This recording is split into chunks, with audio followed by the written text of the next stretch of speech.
Hey, how's it going everyone? This is the Anime Man. Welcome back to some more Sound of Drop, Fall into Poison. So last episode we, I think, made it to the aquarium, and now we're going up an elevator apparently.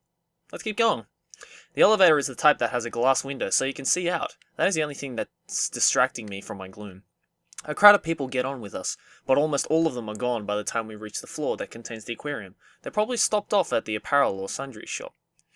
It isn't that we aren't interested, but Himeno recommends, "It's crowded now, so let's come back when it's less busy." And that keeps us back, deciding to stick with the plans we made back at the coffee shop.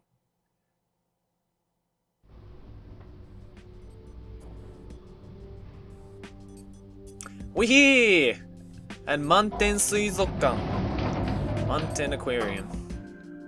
Stepping onto our floor, the atmosphere immediately switches to a lively one. The sounds of chatter are drowned out by the roar of a large fan. The lighting is dim and tinted slightly blue. The windows are also covered, giving the feeling that it has suddenly become night. As this is an aquarium, it makes sense that the concept is based around the ocean. Yes, the pungent smell of salt is a major change. Amazing, it's like we're dived into the deep sea. That's what I thought too. Instead of being targeted at families, lately it seems more like a date spot for adults. Or at least that's what the magazine said, but it's true. Even though this is my second time coming here, it feels like the first time. Next to the entrance is the souvenir shop, though it lacks the usual boisterous voices. It appears to be a place that can be reached both from the inside and outside, but it doesn't seem to get any customers. Just as Himeno has said, the aquarium seems to target adults. In an atmosphere like that, even Himeno looks nervous. Hey, Mayu. What's up? I forgot to tell you one important thing. Himeno makes a mysterious face and brings her mouth up to my ear. What? Did you drop your wallet or something? No, that's not it. This is something that I heard that's a bit of an urban legend, but they say the amount of people going missing is on the rise. There's a rumor that this month alone, the number missing is well into the double digits. Oh shit. Huh? We have this conversation in front of the metal rack that holds the map of the aquarium. Aside from the map, there is a guide to Manten East Building and information about affiliated hotels. During that time, we hear the sound of the elevator opening and closing, but do not see the people going into the aquarium. Manten used to be a shopping district, right? That seems to be why, even if there were a lot of runaways, the media wouldn't pay much attention. But, supposedly, many of the missing persons had stopped off at Manten Aquarium. That rumor, who did you hear it from? Who indeed? No one in particular. You know how rumors spread. At Himeno's words, I feel a cold shiver along my spine. Regardless of how creditable the rumor is, a sense of dread shoots through me. Considering my past, it's natural that I would feel connected to missing persons in my age range, especially if they are runaways. If that is the case, it would send chills along the back of my neck. Why on earth? You could have told me this before. Well, I thought if you heard about it, you might not have wanted to come. Oh, so you forgetting to tell me it was a lie then, you little... I had intended to protest firmly, but it still ended rather anticlimactically. Ghosts may exist, but they still may be unable to come back, but that doesn't mean I'm interested in visiting places where they are. This is proof that Himeno has her own strange interests, yet it still makes me feel even more worried. This rumor has a continuation, specifically, people who saw the deep sea fish booth never come home. Dun dun dun! Himeno relays those two pieces of information that frightens me with a smile. What? Frightens you with a smile? Oh, her smiling. Okay, I thought you meant like you were so frightened that you started smiling. I'm like, that's weird. The rumor itself aside, she wanted to pass over the question of why people were able to see the closed-off deep-sea fish booth in the first place, not wanting to discuss it at all. Wait a minute, Himeno. Something else is tied in beneath that fear. Something about the aquarium and the missing persons who didn't come home. That was essentially... Fuck, that scared me. Holy shit. A troubled past, apparently. Are you okay, Mayu? Sorry, I guess I scared you a bit too much. I think this story's pretty exaggerated, so don't worry about it. I heard it's a fun aquarium. I think we should take those stories with a grain of salt, right? Though her kindness is misdirected, it's kindness just the same. Having involuntarily sat down, I take the hand Himeno extends to me. As I slowly rise to my feet, I respond, yeah, you're right. To think that I would hear of a connection to my precious memory in a place like this. It's strange. After 5 years, the memory should have faded. I tell myself this, then let out a small sigh. Himeno's actually showing concern, so I sit down on a bench in the rest area next to the souvenir shop. Himeno even brings me a can of cocoa. As I drink it... Cocoa? Cacao? No, cacao's something else, isn't it? Cocoa. As I'm drinking it, she buys our tickets. With her doing all of this, I have to go with her. Are you okay, miss? The fact that I'm thinking thoughts like this canned cocoa is a little weak, is proof that I'm cooling down. As I'm starting to feel better, a male voice calls out to me. Nice crotch shot, bruh. While holding my half-finished cocoa, I turn in the direction the voice came from. Rather than the boy's voice I expect, it belongs to an adult, so I respond timidly. I'm okay, so... Oof, no need to be so vigilant. Hey, this is a good-looking guy with white hair and damn muscles. He's wearing a grey knit cap and a brown running shirt. He's you mean, like, what are they called? V-necks? That's a serious V-neck he's got there. He's tall even for a guy, so I have to look up at him. His build is almost all muscle, and my shoulders shudder a bit in surprise. Muscles. Yeah! Oh, what's with this music? Oh yeah! He appears well over the age of 20, so I can't think of a reason he would want to talk to us. Damn, look at all those bling and shit! Whether he realizes I'm looking up at him or not, he plunks down right next to me. Even after he sits down, we aren't sitting at the same height. Pretending to fix my posture, I move away from him a little. Are you not feeling well? Let's see. I'm not. I'm fine. I'm fine, really. I'm fine, really. Thanks to my nerves and my wariness, I end up speaking unnaturally fast. Moreover, if he really is a kind person, I might end up abusing his good intentions. How cold. It figures. I say again without thinking. Without my knowledge what he's so happy about, the man's mouth loosens into a grin. You're pretty clever. Oh my god, I can't believe I just said that. You're pretty clever. I give up. But you know, I seriously am worried about you. Your face is pale and all. That's... His kind words taking me by surprise. I inadvertently avert my eyes. For some reason I become strangely embarrassed and begin tapping my index finger on my can of cocoa. Well, that aside, since you came to have fun, let me show you around. We are really just fine. Yeah. Get away from me, you fucking perv. The words come out so naturally they surprise even me. I have now become a complete idiot and my eyes meet his. I work part-time in this building, so I'm familiar with it. This area, that is. Hey, what are you doing? Oh, hey, what are you doing? Himeno. I gasp and look up. Himeno is there carrying 2 tickets and some pamphlets. With her hands on her hips and her cheeks puffed out, Himeno glares at the man with narrowed eyes. I think the only ones allowed to hit on junior high schoolers would be high schoolers. No, I'm not trying to hit on anyone. This girl just looked unwell is all. Mayu, what happened? I think it was what you call hitting on someone. Was it hitting on someone? It wasn't really hitting on someone. Was it hitting on someone? I turn to the man and tilt my head. Since Himeno has come, I've relaxed a bit and can look him in the eyes. You're asking me that? So that was what you were doing?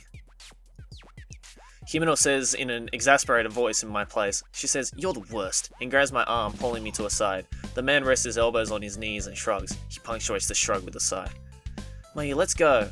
And hey, mister? Himeno mutters, facing the man's chest. On hearing her say mister and giving me a puzzled look, the man shows us the plastic name tag hanging from his neck. Must have forgotten to take this off. Himeno, speaking of which, he did say he works part-time in this building. Then is that his entry card or something? He slaps his knees and rises to his feet. He probably plays some kind of sport or something, because the movement as he stands looks so effortless. I'm Hiyoshi Kenji. I work part-time at the shop downstairs. With this entry card, I can get into Mountain Aquarium at a discount. Is it a company employee discount? Something like that. I'm not exactly a company employee, but I get in at half off anyway, so I come here often. Really? That's quite unexpected for you, mister. When you become older, you'll crave these soothing experiences as well. And I'm not old enough to be a mister. Now he says it. I think because, whatever. Compared to us, you're definitely old enough to be a mister. Hiyoshi-san grimaces angrily, then sniffs in a self-deprecating manner. He appears to be a little older than a college student, so calling him old enough to be a mister is probably rude, but Himeno only said the impression he gave was pretty close. With the aquarium as a shared point of interest, Himeno's attitude towards Hiyoshi-san softens. As proof, Himeno talks with Hiyoshi-san with the shops in the building. I don't really know a lot about brands, so I sip my remaining cocoa and listen from the outside. My iced cocoa had become lukewarm cocoa. Well, mister, are you also well versed in urban legends? On hearing Himeno's question, my head pops up in surprise. The corners of Hiyoshi-san's mouth lifts into a grin. Huh, that's rather unexpected for you as well. So you're interested in such things? Of course I am. You're only young once, so you have to satisfy your curiosity. We're looking into a closed-down deep-sea fish booth. There's a rumor that it's open on the day of the full moon. Do you know anything about it? Hyo-san places his hand on his chin and looks down, grunting loudly. He glances at me, looks over at the entrance, then finally turns to Himeno and opens his mouth. I think you need to give up on that one thing. Naturally, since I'm a regular here, I often hear rumors like, there are spirits floating in the tanks, or every time a person dies, the jellyfish tank increases by 1, and so on. Himeno-chan, the story you mentioned shouldn't be anything more than one of those rumors, but... Stop dancing around it, just tell me. Previously, I knew someone who went looking into this just as you girls are doing now, Himeno-chan. He went missing soon after. Missing? Without thinking about it, I joined their conversation. If someone has gone missing here in Mountain Aquarium, it holds significance for me as well. Is that for real? I glance back in surprise. Himeno is still looking at him with doubt in her eyes. Hyo-san listens to what Himeno said and, with a playful smile, responds, Just kidding, it's a lie. You fucking kappa-ass motherfucker. I wonder if it is a lie. Because of the words he muttered, my curiosity has been piqued. I couldn't imagine the tense face he made as he told the story of an acquaintance who went missing being faked. That's such a fucking horror story trope, isn't it? Like when there's like an urban legend and the person who supposedly knows the urban legend is like, don't fucking look into it. Like, if you say that to someone, it only makes you want to look into it even more. Come on now. That's right, but if that's the case, then this really might interest you, Mayu. I've thought from the beginning that it'll be better just to give up. No way, I already bought the tickets anyway. Himeno's face shows that she's enjoying herself to the end, and she takes my arm to gently pull me close to her. This was the signal that she was ready to go. In my mind, I prayed that nothing would happen. Well, something's probably gonna happen, just saying. Well then, wanna walk around with me? Hyo-san calls out to Himeno, who has said later, but it's me rather than Himeno who hears him and spins around first. So I make eye contact with Hyo-san and say... No way, I think we'll pass. That's fine. Wait. Aren't all these just the same? I think we'll pass. It's fine, don't worry about it. I have the day off anyway. Besides, I think you'd be better off having someone as knowledgeable about this place as I am. Mister, that's not a good look. Mayu said she's got no interest in you. Himeno's late response seems to pierce right through Hyo-san. Wrecked. Himeno, it's not that I'm not interested, but it's not that I am either. Mayu, don't say any more that you already have. Damn!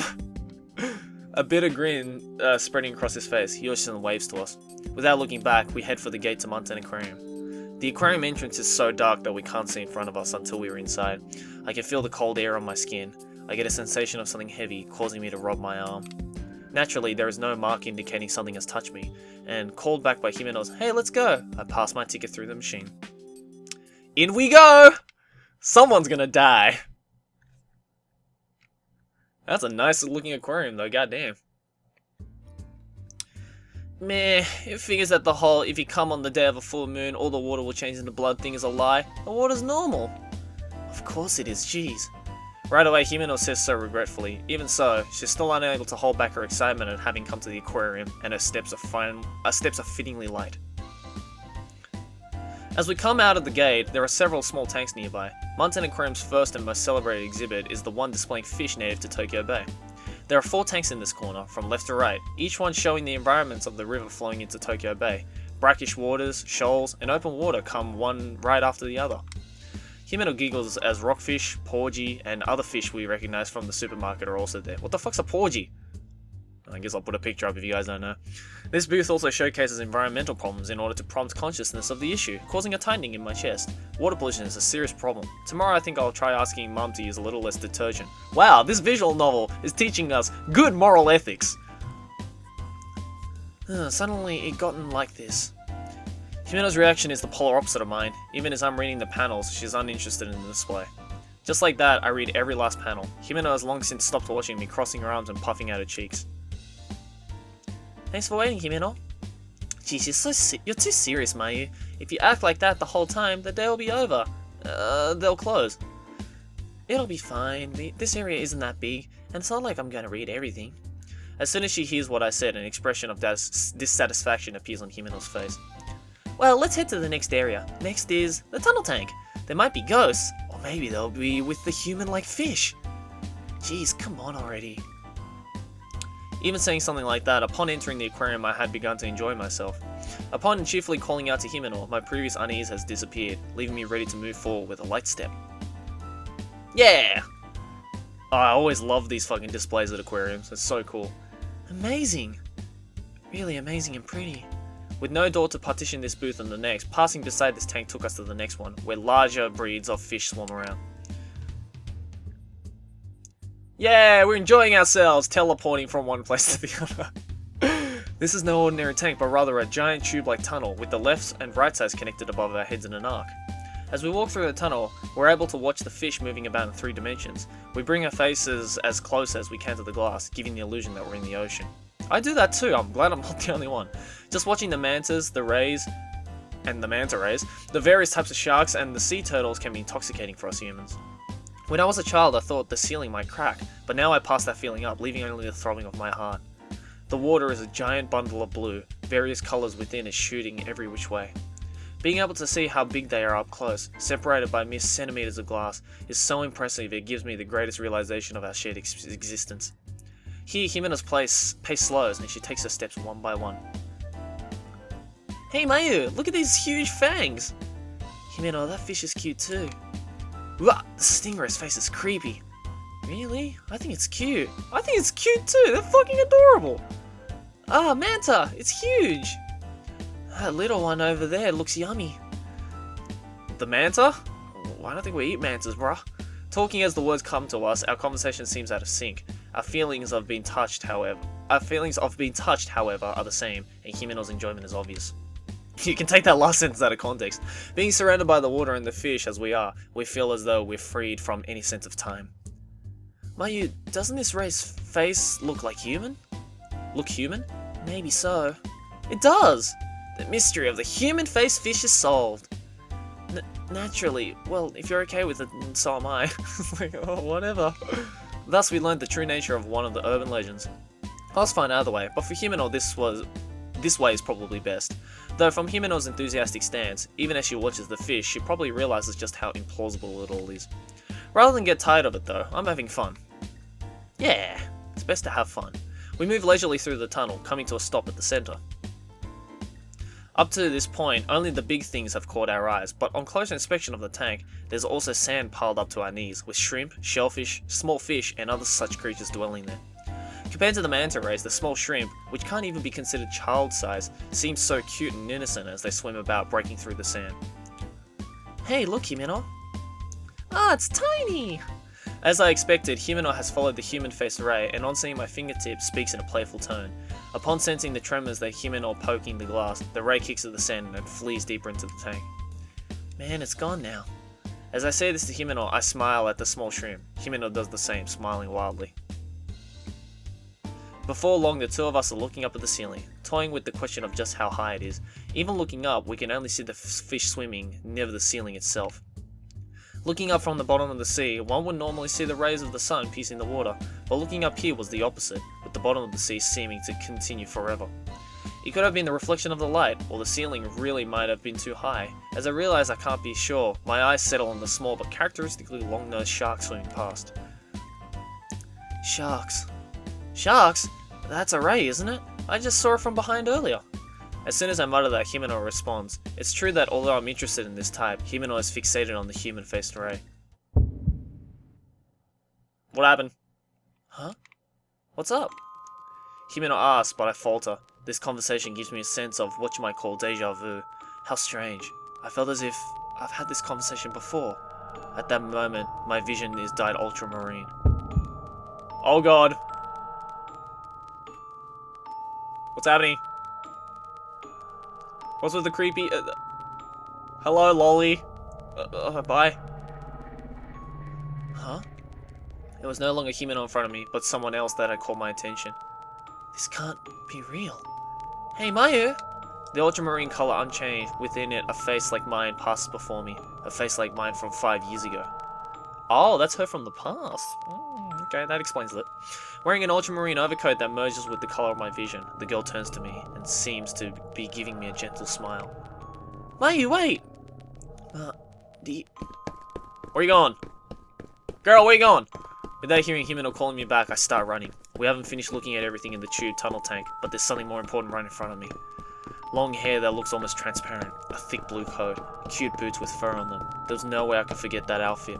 That's because it was the outfit my little sister, Nakanobe Mari, wore when she went missing 5 years ago. Oh, that's why she doesn't like this place, okay. The girl quickens her pace as if playing with me and disappears out the other side of the tunnel. There are hardly any people there, but I lose sight of her between the shadows of the tank and the corner. Mari, how? Why? Hey, Mayu, wait!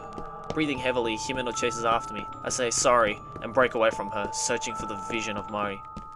As I come out of the tunnel, I survey the area, spotting a winter skirt nearby. I chase after that swaying form. Behind me, I can hear the intensity of Himeno's rushing steps and quicken my pace. Oh, shit. Yeah! Having fallen into a trance, I realize what's going on when I slam into someone and fall on my backside. Whoa, who are you? You're pretty cute, though. The girl clicks her tongue as she picks up what she had dropped. As I start to say excuse me to her, she is already moving past me and running off somewhere. Because of that brief incident, I'm unable to find my way out of my confusion. Anyway, Mari, I feel bad about the person I've run into, causing me to feel flustered. In that exchange, I lost sight of both that long hair and that long skirt. But you were going this way, right? I'm not sure myself where I'm running to, but I think you can say I'm definitely running with all my heart. I pass between more tanks than I can remember, but I don't pay them one bit of attention. I just continue following Mari's back, running. Mari is just as bashful as she was the day she disappeared. Mayu, get a hold of yourself! Those few words end my chase. To be more accurate, it was ended by Himeno herself, who had grabbed my wrist. Huh? You suddenly took off, and you wouldn't turn around no matter how many times I called you. Even when you dropped something, you had no idea. What happened all of a sudden? Wait, Himeno, if I can go after Mari, I'll explain everything, so... Hold it! I look back at Himeno upon hearing her extremely hurt voice. I see tears forming in Himeno's eyes, and I turn my whole body to face her. Oh, don't cry. I stand in silence like this for several seconds. If I tell Himeno about Mari, I'm sure she will regret bringing me to Mountain Aquarium. When she followed me, she had to have seen Mari. It's natural that she would have some misgivings about me chasing some total stranger, since she doesn't know Mari. Even so, I'm not sure what to say. If I apologize now and play dumb, we could probably go back to playfully searching the aquarium for information. But that is not something I can do. It isn't the similarities that are the problem. Mari is here, and just as she had been on that day, there is no way I can go home without taking her with me. Mayu, tell me what's going on. Who is Mari? Why do you keep running off without saying anything? Tears are pouring out of Himeno's eyes. I can't understand why she's so sad, but still, my little sister. My little sister, she was here. Little sister? See, the girl I was chasing, she's my little sister. Mari disappeared 5 years ago at this aquarium. Looking at Himeno's tear-stained face, I no longer feel like hiding anything. Perhaps in the depths of my consciousness, I'm hoping Himeno will become satisfied and say she wants to look for Mari with me. I'll explain in more detail later. On top of that, when I look back once more, Himeno squeezes my hand and holds me back. This is the gentlest, but the strongest, that she's held my hand.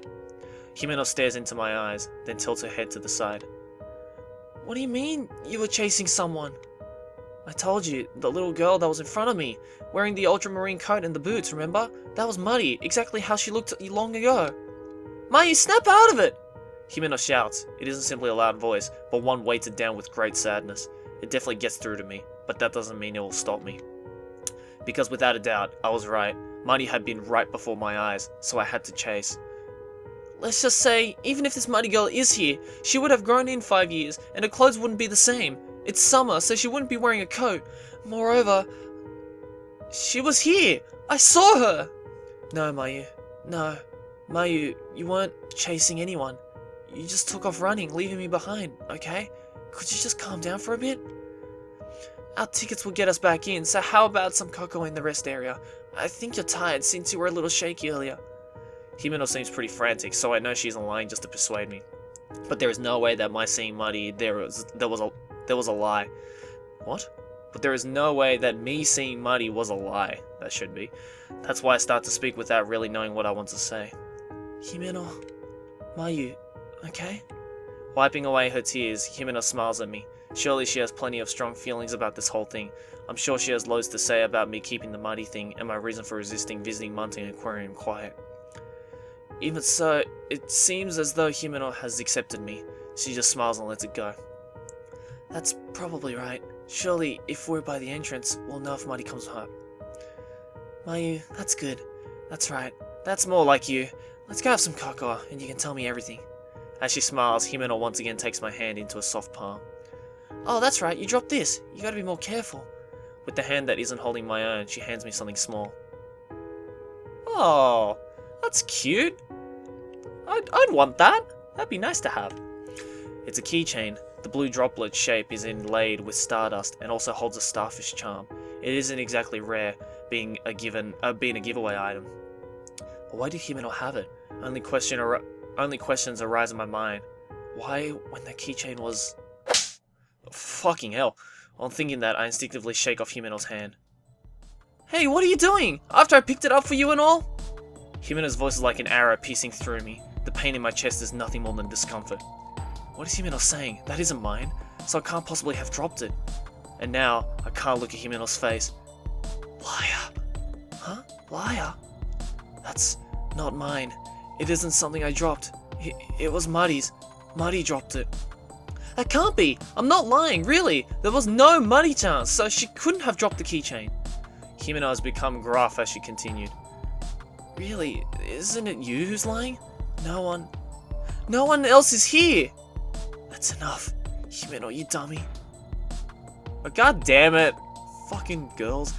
Saying only that, I turn my back on Himeno. When I glance back, Himeno's shocked expression is getting further away. She was there. Muddy had definitely been there. Because the keychain Himeno had, it belonged to Muddy. There was no way I could forget. It was just before Muddy went missing.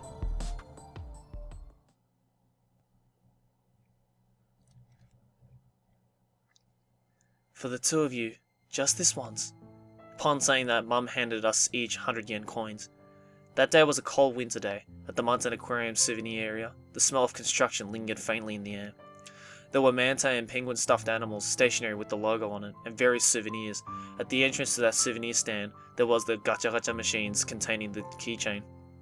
I don't remember all the various types, but star sand was packed in the plastic drops, and the charms were all modelled after fish at the aquarium. It was fairly typical for a gacha, but at that time it seemed very enticing to me.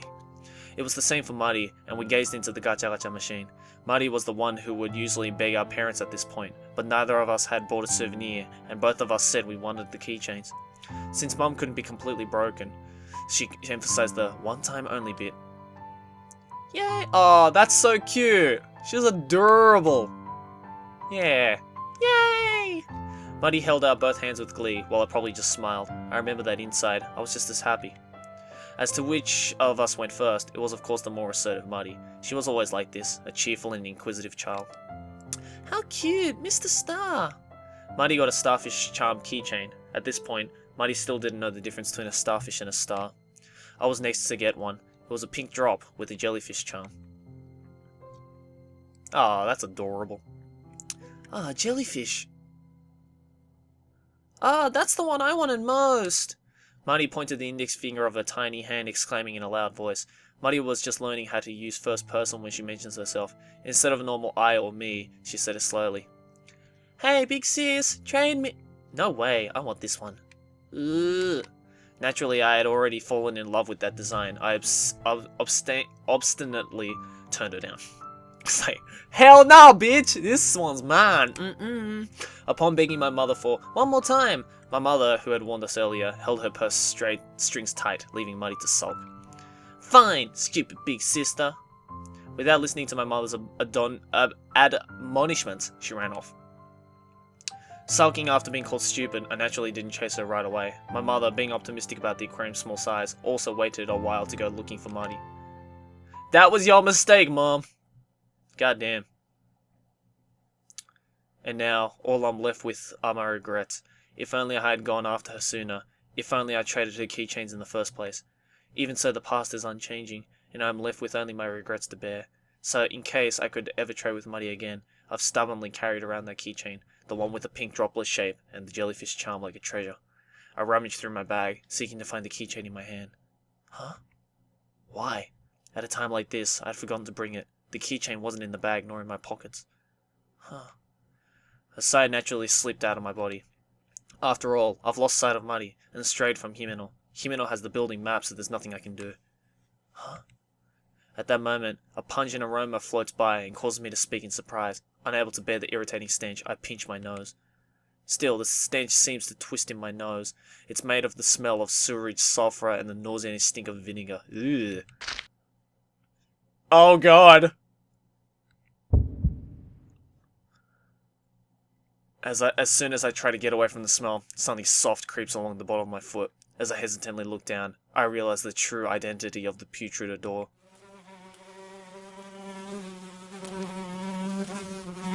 Oh, nice! Gotta love the flies. It's a corpse. I'm not sure what type, but it's as big as my arm span. The body is slowly decaying and has retained its original form, yet by its bulging, round eyes and slightly extended tail fin, I could just barely tell it was a fish. I couldn't tell right away, but it has a silhouette similar to a pirarucu? Put it up on screen. I feel like I've seen those eerie glaring eyes, characteristics of a freshwater fish. I feel sick. I move my foot slowly and a small fragment of the corpse sits to the bottom of my shoe, on the other side of which I notice something wriggling desperately.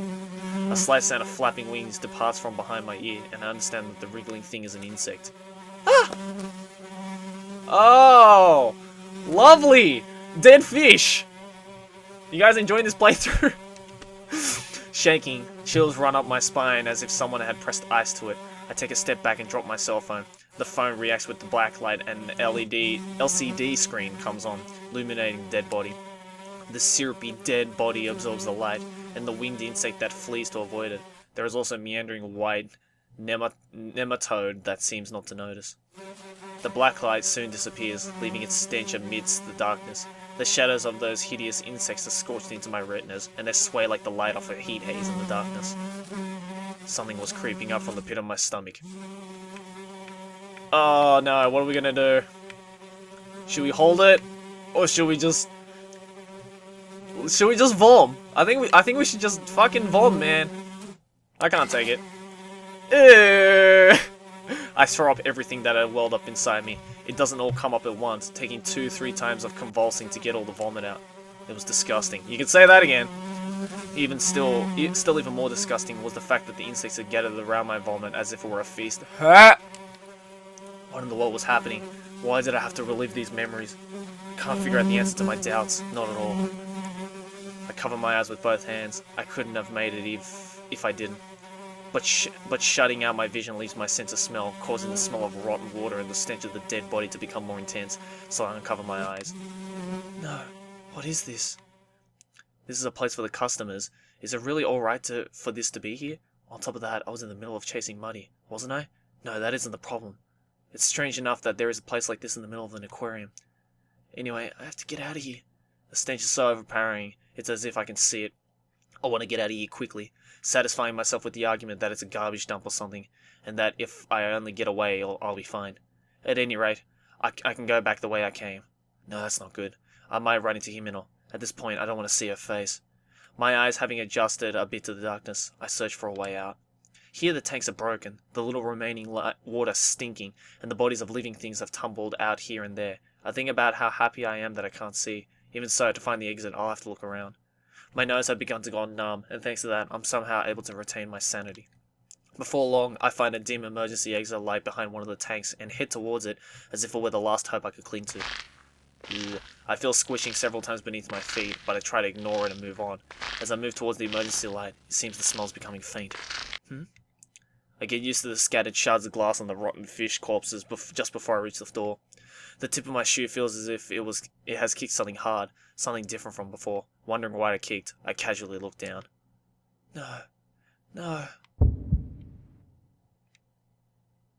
I get the sensation that all the blood has stopped flowing through me, and that my heart has stopped completely. The round thing I kicked has patches of hair, 2 eyes, a nose with a bone to it, and a mouth. Altogether it is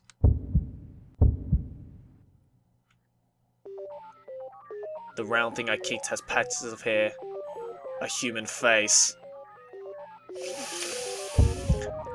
Lovely!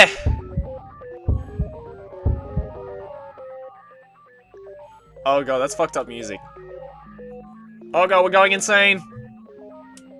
Speaking accurately, it's a head rather than a face. It's completely lifeless and rolls away with a flopping sound when my foot touches it. Seeing the state the head is in, I began to feel ill again despite having finally calmed down from before. Of the white cranium, only the forehead area seems to be exposed. It seems this is new and has only just begun to decay.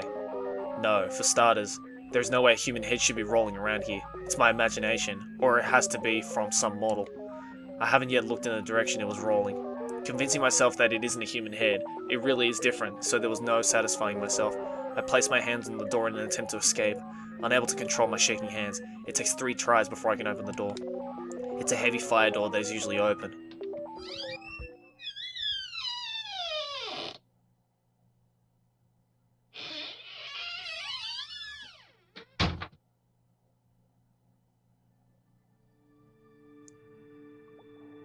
This is... I step inside with my thoughts racing, and the atmosphere changing completely once more. I can hear the sound of the door closing behind me. Inside is a very clean place. The transparent water is tinted a faint blue, and inside float fantasy-like jellyfish. This is a nice place! Countless pillar-shaped tanks are spread around, and the water shimmers as it reflects the light of the fluorescent lamp, red and yellow, green and purple. The jellyfish's body is diffusing light like a prism. In spite of the strange space I have reached, I'm fascinated by the shimmering light art display. Himeno, I mutter without thinking. Then I quickly shake my head, erasing the image of Himeno's face that appears in my mind. Earlier she didn't come after me. After all, Himeno chose on her own to part ways from me. I'm sure it's because she dislikes me now. It isn't something I should worry about. Well, you should worry about it, considering you're in a fucking haunted aquarium by yourself, and you just witnessed a head and a dead fish. Looking negative from whichever way you look at it. Even at a quick glance, I can see that there are various types of jellyfish in the tank. Having made efficient use of the small space, it's a charming area. It vividly expresses the starry sky as it's fitting of the name Mountain Aquarium. Compared to the earlier Fish of the World booth, this one isn't the least bit in decay. Wonder if Muddy came this way. You know what? We're gonna fucking end this episode right here. So, going back is dangerous. I can't do anything by stopping here. I have to press on, or I feel worried about him and all of a sudden I'll go back. We'll decide that in the next episode. Oh, shit's about to get fucking real. Know what I'm saying? Anyways, guys, it's gonna get pretty interesting from here. A lot of horror-inducing stuff that might come out. Juicy horror stuff. So I'm gonna be interested to see how they take this story. But anyways, if you guys enjoyed it, then leave us one of those, and I'll see you in the next one. Thanks for watching. As always, like your favorite if you enjoyed. Subscribe for more anime banner, and I'll see you guys next video, whatever I make. Keep watching anime. Ciao!